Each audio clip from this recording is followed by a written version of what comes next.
Magandang araw sa inyong lahat. Ako si Engineer Butch Romera. Nandito po tayo sa Condo 5 ng Ricel Construction Projects dito sa Highlands.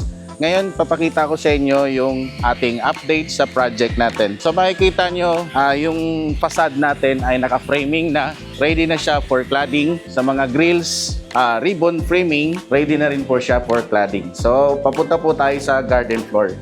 Ngayon, nandito tayo sa garden floor. Ito yung Unit F ng garden floor. Nag-start na rin po tayo ng tiles.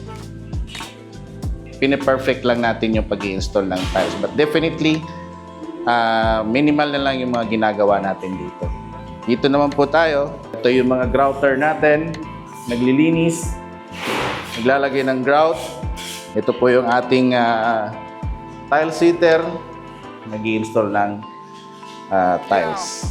Ito po ay sinasarado na po natin yung ating mga units na may mga tiles na.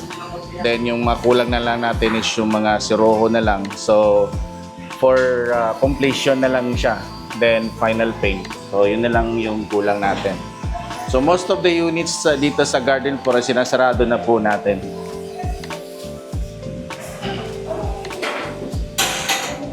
So ito naman yung electrical room natin. So inumpisahan na rin natin yung waterproofing nito tsaka yung pag-final ng ating painting. Most of the units here ay sinasarado na po natin kasi nakapag-install na tayo ng tiles. Then para to control doon sa mga pumapasok sa units na hindi ma-damage yung tiles kaya ginagawa natin to. Sinasarado natin yung units. Then sa mga ceiling naman, pina-finalize na lang din natin yung ceiling.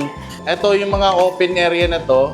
Ito yung kung saan mag-a-access si electrical.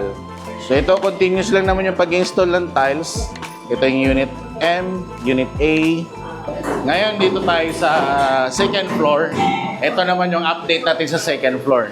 So dito sa second floor, ito, pina-finalize na lang din natin yung mga pintura, yung ating ceiling. Tapos sinasarado na po natin yung may mga area na tiles at ito yung ating mock-up units. So mock-up is model unit siya.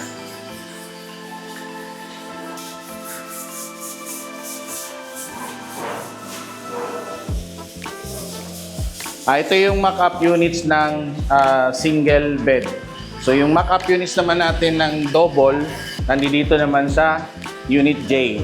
So, pinapasarado na po natin lahat yan. Ito naman po yung ating mock-up unit ng 2-bedroom. So, ito yung mga grouter natin, naglilinis. Halos na po makukumpleto ito lahat. Ito yung master's bedroom. Yan, may sarili din po siyang toilets. Then, almost done na po tayo rito. So, mga konting konting retouch na lang. So, ang plano namin dito, ang plano natin ay makapag handover tayo ng per unit. So, yun yung ano namin, the direction na mayroon tayong ma-handover na unit by unit.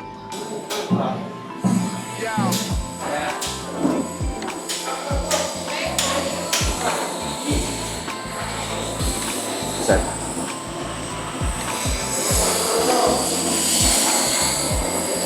Dito tayo sa Unit A. So nag-i-start sila mag-install ng tiles. Pine-perfect lang nila yung pag-i-install ng tiles. Ginagamitan ng tamang procedure as per doon sa methodology na ginagawa natin. So, but definitely, lahat ng scope natin dito, garden floor, second floor, third floor, fifth floor, typical lang siya. So, typical unit, pag umakyat tayo sa taas, so ganun pa rin po yung makikita natin. Lahat ng preparation, 87 to 90% na po tayo. So, yun lang yung update dito sa second floor. Nasa 87% na nga yung ating accomplishment dito sa building na to. And hanggang sa muli, ako po si Engineer Butch Romera. Sana magkikita-kita po ulit tayo sa susunod nating update. At salamat!